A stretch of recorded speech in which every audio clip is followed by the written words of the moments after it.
Welcome sa Durs TV. Kung interesado ka sa ganitong news, huwag kalimutang isubscribe ang ating YouTube channel. Maraming salamat! Welcome po ulit sa ating panibagong update tungkol sa Kim Pao. Ihahatid ko po sa inyo ang pinakabago at pinaka-latest na mga kaganapan tungkol sa kanila. Kaya naman kung hindi ka pa subscriber ng ating channel, pindutin nyo na ang notification bell para lagi kayong updated sa mga balitang trending at napapanahon. So ayun, welcome back again sa ating YouTube channel mga kakimpaw, and for tonight's video, ang pag-uusapan po natin ay tungkol sa mga importanteng ganap kina Kim and Paolo Abilino. So itong My Love Will Make You Disappear is now showing po in Europe. So ito po yung announcement ng Star Magic Europe special screening. Ayan, ilalagay ko na lamang po sa mga screen po ninyo. Meron tayo sa UK, Australia, France, Greece, Ireland, Italy, and dito po sa Malta. Kaya sa mga kababayan po natin abroad, lalo na po dito sa Europe at saan man pong dako ng ating mundo, panoorin at suportahan natin itong My Love Will Make You Disappear dahil sobrang worth it yung money po ninyo na ibabayad sa theater. Samantalang, next topic naman tayo, pag-usapan natin etong ganap dito po sa Cebu, dito sa Directors Club, na kung saan makikita nga dito ang mga fans club ni Kim and Paolo Abilino na talaga namang may patarpulin pa po. Ayan po mga kakimpaw, nakakatuwa lang dahil kahit Day 3 na ba or Day 4 ng My Love Will Make You Disappear, talaga namang patuloy po nila itong pinopromote and talagang may pa-banner pa sila. So nakakatuwa dahil sobra-sobra po ang pagsuporta ng mga nagmamahal kina Kim and Paolo Abilino.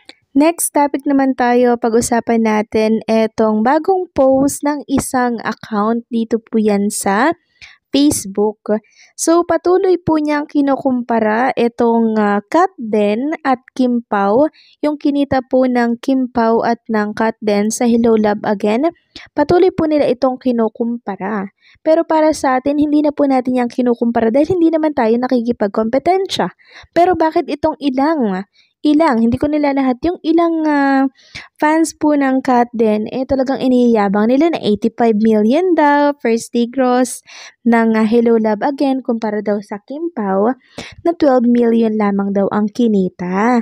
So grabe, tapos pinupulaan pa po nila yung poster ni Kim and Paolo na ginaya daw po yung poster style nitong Kat Den sa Hello Love Again nitong Kim Pao. So, hindi yata nila alam na iisa lamang po ang nag-produce niya. Walang iba kundi ang ABS-CBN Star Cinema. Kaya hindi talaga may iwasang may pagkakatugma. Tsaka isa pa, hindi po nakikipagkompetensya si Kim and Paolo Abilino kay Catherine and kay Alden Richards. Magkaibigan po yung mga yan. Kaya please lang sa mga fans po ng Kat Den or fans ni Catherine, hindi po kami nakikipagkompetensya. Ang sa amin lang naman, since first time ni Kim and Paolo Abilino, parehas, no, dito po sa, na magkasama dito po sa big screen, bigyan natin ng pagkakataon. Pero hindi kami nagkikipagkompetensya at naghahangad ng malagpasan itong kinita po ng Hello Love Again. Next topic naman tayo, pag-usapan natin itong napanood ko po at nakitang video dito po sa Facebook. So binasag po ni Paolo Abilino at Kim itong mga naglabasan na balita nitong nakaraan. So nung kahapon, di ba merong mga balita na lumalabas na may tampuhan daw si Kim, may LQ daw ang dalawa dahil hindi daw ito sabay nakarating dito po sa airport na airport kahapon. No, di ba ganyan po yung mga iniisip ng ilan? Meron nga pong nag-aalala na dahil baka daw nagkatampuhan si Kim and Paolo dahil kapwa malungkot daw ang dalawa. So eto na po ang malinaw na patunay.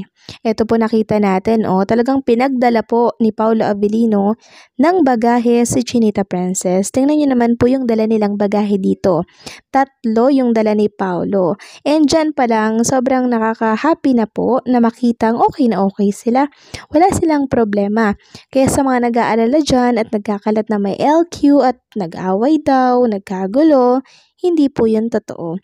Ito po ang malinaw na pruweba mga kakimpaw Kaya ito po ang komento ng isang fan. Ayan, si Pau ang nagtulak mga luggage. Okay ba yan? Mga bashers? Sabi naman ng reply ng isa, oo nga po, lahat na lang nakikita ng mga walang magawang mga bashers na ito sa Kim Pao. Konting galaw, hindi okay sa kanila. May nasasabi sa bagay, hindi ko sila masisisi. Sikat na sikat ang Kim Pao natin ngayon at masaya tayo. Inggit sila. So sana po malinaw na po sa mga bashers and syempre sa mga nag-aalalang fans, wala pong problema si Kim and Paolo Avellino. Kung hindi po sila nagkasabay kahapon sa NAIA, walang problema yon. Ang problema lang dun talaga na traffic po si Kim dahil alam niyo naman po pag rush hour, no? Talagang pag maaga pasukan na nagkakasabay-sabay po yung mga sasakyan, kaya ang ending si Kim po ang naipit sa traffic. And meron pa nga po akong isang picture na nakita. Picture ito ni Paolo Avellino na kung saan todo text siya kay Chinita Princess at mukha pong nag-aalala kasi nga po na late siya kahapon ng dating. So, normal lang naman pong mag-alala si Paolo Avellino, di ba mga kakimpaw? Lalo na espesyal itong babaeng niya. Walang iba kundi po si Chinita Princess. Kaya wala pong dapat ipag-alala, huwag pong maniniwala agad sa mga bashers. And huwag din kayo mag-alala dahil andito tayo para linawin po ang mga tungkol sa mga lumalabas na isyong yan. Tayo po ang taga-correct ng mga nababalitaan po ninyo na medyo mali naman talaga.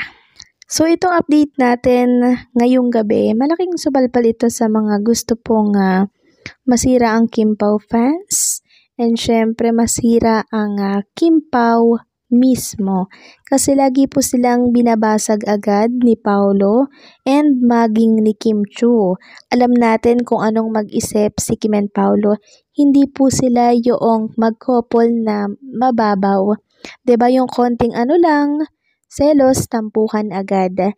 So meron po silang pagkakaunawaan and patuloy nilang inuunawa ang isa't isa. And naniniwala ako na pag may pagkakaunawaan po ang both partner or mag-couple, matiwasay yung pagsasama po nila. Walang problema. Hindi na sila yung mga teenager, mga kakimpaw na talaga namang pagseselosan lahat ng galaw. Alalahanin natin, si Kim and Paolo Avellino ay papunta na po sa tinatawag na paglagay sa tahimik. No? Kaya matured na po silang mag-isip. Tayo mga fans, wala tayong dapat ipag-alala sa kanilang dalawa dahil alam natin kung gaano nila kamahal ang isa't isa.